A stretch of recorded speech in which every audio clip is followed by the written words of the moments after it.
Here's a number that should make you furious. 26,316.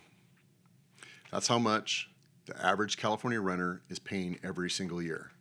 And at the end of 12 months, they have exactly $0 of equity to show for it. Meanwhile, the median California price in California right now is sitting at $782,000. Mortgage rates as of today, 6.49% on a 30-year fixed. That's the most recent Freddie Mac number as of today.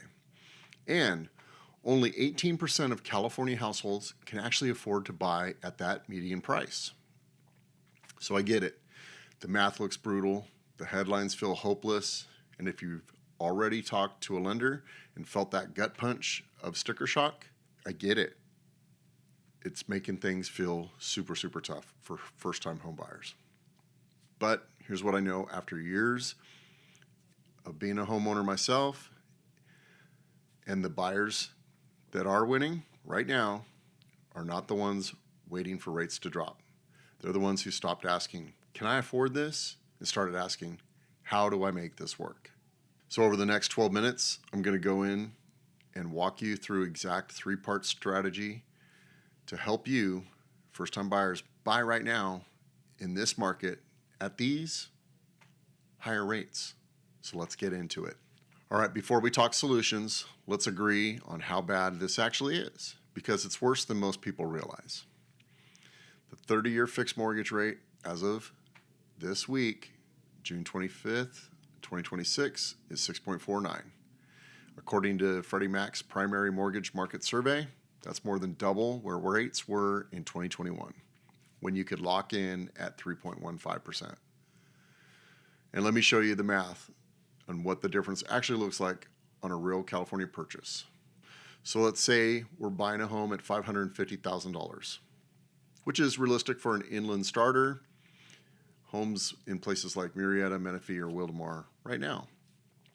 You put 5% down, that's $27,500, and you finance $522,500. At a 3.15% rate back in 2021, your principal and interest payment was roughly $2,246 per month.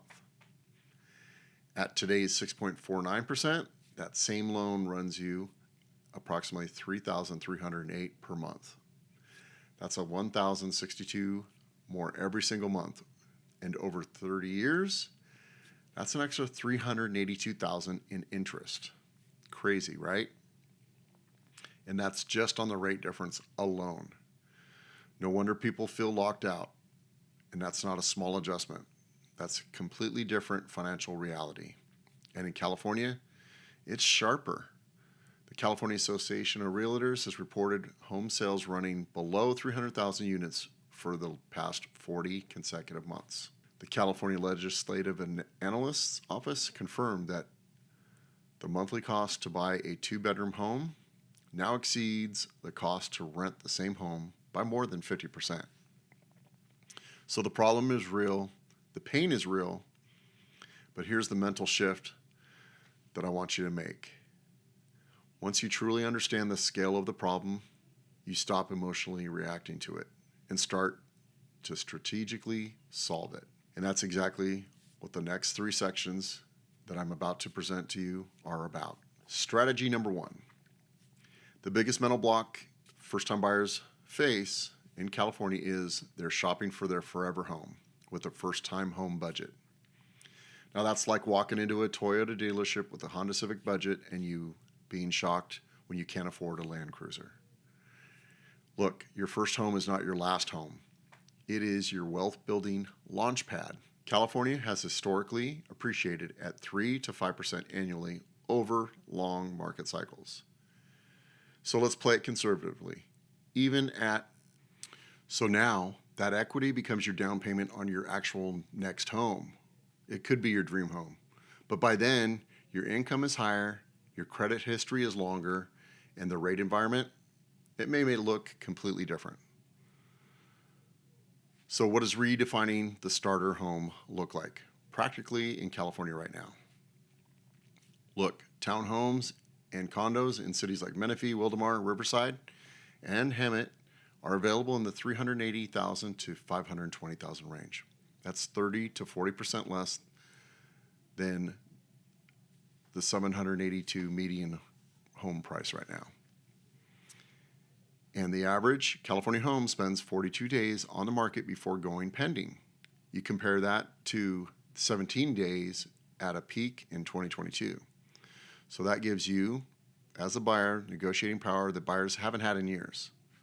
So what you want to do is look for cosmetic fixers, homes that need paint, updated floors, they have a little dated kitchens, or ugly landscaping. A home that photographs poorly scares off most buyers who don't know the difference between cosmetic issues and structural ones. But in a slower market, that discount can be $20,000 to $40,000 off the asking price.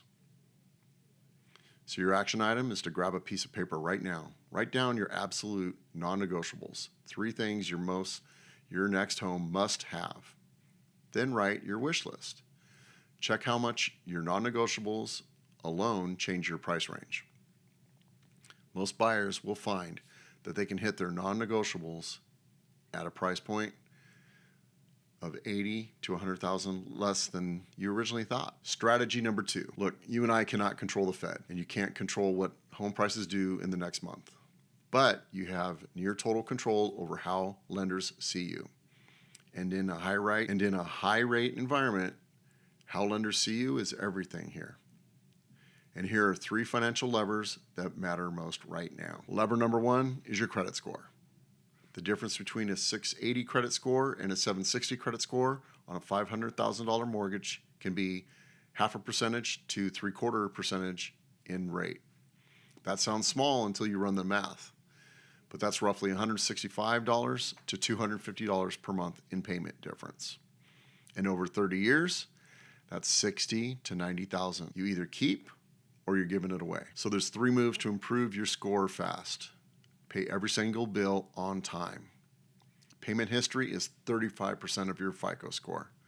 That's the single largest factor. Your credit utilization under 10%. If you have $10,000 in credit limits, your balances should be under $1,000. One fast trick that you can use if you use credit cards, which I'm not a credit card person, but you could call your credit card companies and request a limit increase. And as long as you don't spend more, and your utilization ratio drops immediately. The other thing, do not open new credit accounts in the 6 months before you apply. Every hard inquiry costs you points, and new accounts shorten your average credit age. Lever 2, California down payment assistance. Know what's out there. First-time home buyers in California have no idea how much help is out there. And I mean that literally. Cal HFA's My Home Assistance Program is still active, and it's accepting of applications right now. And it provides deferred payment or junior loans, meaning you don't pay it back until you either sell, refinance, or pay off your first mortgage. It covers 3.5% of your purchase price on an FHA loan or 3% on a conventional loan. That's not a gimmick. It's a state program designed to specifically help first-time buyers like you. There's also a program called California Dream for All. Now this one, you have to look into this carefully because there are questions about it continually. The 2026 lottery ran from February 24th through March 16th. Results have been announced, and if you applied, you have to check your DFA portal at calhfa.ca.gov, and you'll see whether or not you received a voucher or are waitlisted or just weren't selected. But if you didn't apply this round, the program is expected to continue through the end of 2026, so just watch for any potential new lottery windows. And in the meantime, with a Cal HFA approved lender to get pre-approved so you're ready the moment a new window opens. And listen, when you're interviewing lenders, you should interview at least 3 and ask specifically which down payment assistance programs are you currently working with in California. And the difference between a lender who knows these programs and one who doesn't can be a tens of thousands of dollars of savings to you. Lever 3, shop your rate aggressively. Research consistently shows that getting just one additional mortgage quote saves buyers on average $1,500 over the life of a loan. But getting 5 quotes saves over $3,000. So on a $500,000 loan, a 0.25% rate difference is $78 per month. Over 30 years, that's nearly $28,000. So different lenders are offering different rates based on their own cost structures and current volume. In this environment, comparison shopping isn't optional, it's mandatory. Strategy 3, this is where buyers who've done their homework separate themselves from everyone else. Tool number 1, seller paid rate buydowns. In this market is really tight right now, and California homes, again, are averaging 42 days on the market. So sellers are motivated, and more so than they have been in years. So sometimes with your realtor, you can negotiate for a seller to contribute money toward your closing costs or asking for called seller concessions. And instead of spending that money on closing costs directly, what I suggest you do is you use it to buy down your interest rate. And here's how that works. Paying 1 point equal to 1% of the loan amount typically reduces your rate by about a 0.25 percentage point. On a $500,000 loan, 1 point costs $5,000 and saves you approximately $83 per month. Your break even is around 60 months.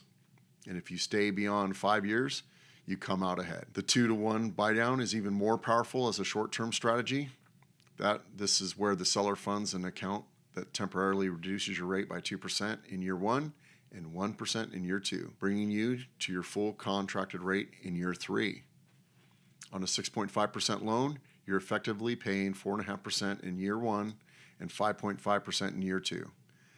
That financial on-ramp can be significant while your income is potentially growing, and if rates drop before year 3 ends, you refinance. You keep winning.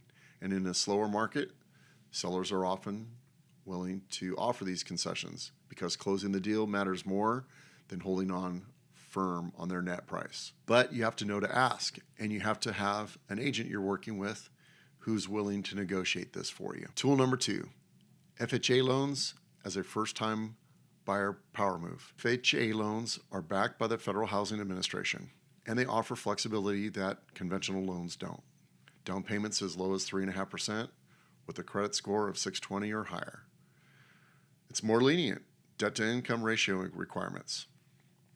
And stack this with Cal HFA assistance programs for even greater leverage. For 2026, the FHA loan limit in high-cost California counties, LA, Orange, San Francisco, San Diego, that's 1.149825. That covers a vast majority of starter homes purchasing throughout the state. The trade-off, the FHA loans require mortgage insurance, which adds to your monthly costs. That's the PMI. But for buyers who are credit limited or cash limited, getting into a home and starting to build equity can sometimes outweigh the insurance costs, especially because you can refinance out of the FHA once you've built 20% equity in your home. And your financial profile by that time has strengthened. Now, I'll talk about ARMs, but here's a serious note. You have to be careful here because this is where bad advice can really hurt people. An adjustable rate mortgage gives you a lower initial rate for a fixed period, typically 5, 7, maybe 10 years, before it adjusts based on market indexes. A 7-1 ARM right now might be in the 5.5 to 5.8 range versus 6.49 on a 30-year fixed. That's real savings. But I cannot stress this enough. ARMs are only appropriate if you have a clear exit plan, meaning you're confident you'll sell, move, or refinance before the adjustment period hits. And if your plan is to stay long-term and you don't have that exit strategy, an ARM introduces a lot of risk you simply don't need. So talk to your lender about the rate caps, the index, and the realistic worst-case scenarios if you're going to consider the ARM. Action plan number 3. Hey, you don't need to do everything at once, but you do need to do these things in the coming week. First, pull your credit report. You can use annualcreditreport.com, Credit Karma, but check your score and know exactly where you stand today before you talk to any lenders. Go to the calhfa.ca.gov and research the My Home Assistance Program and the Dream for All program. Check the income limits for your county. If you've missed the 2026 Dream for All lottery window, check the portal for waitlist status and get pre-approved with a Cal HFA lender so you're ready in the future rounds. Step 3, book calls with 3 lenders, not 1, 3, and tell each one you're a first-time buyer in California and ask specifically about the FHA options, down payment assistance programs, and what they can offer on a rate buy-down. You compare the quotes side by side before you commit to anything. You don't need the market to cooperate. You need a plan that works in the market that we are actually in right now. So right now, if you're anywhere in the Temecula Valley or Southern California, I want you to sit down and build your specific home buying game plan. Get with those lenders, get with an agent that you trust and know and want to work with, and get the real numbers in the real neighborhoods and the real programs for your income and your goals. Get the clarity that you want before you're out there searching for the homes. Hey, and I hope this video helped you see a path forward that you didn't see before. And let me know. Share this with someone you know who's been sitting on the sidelines trying to figure out how they can get into their first California home. Because this information changes lives when it gets into the right hands of the right people. And until next time, thanks for watching and stay blessed.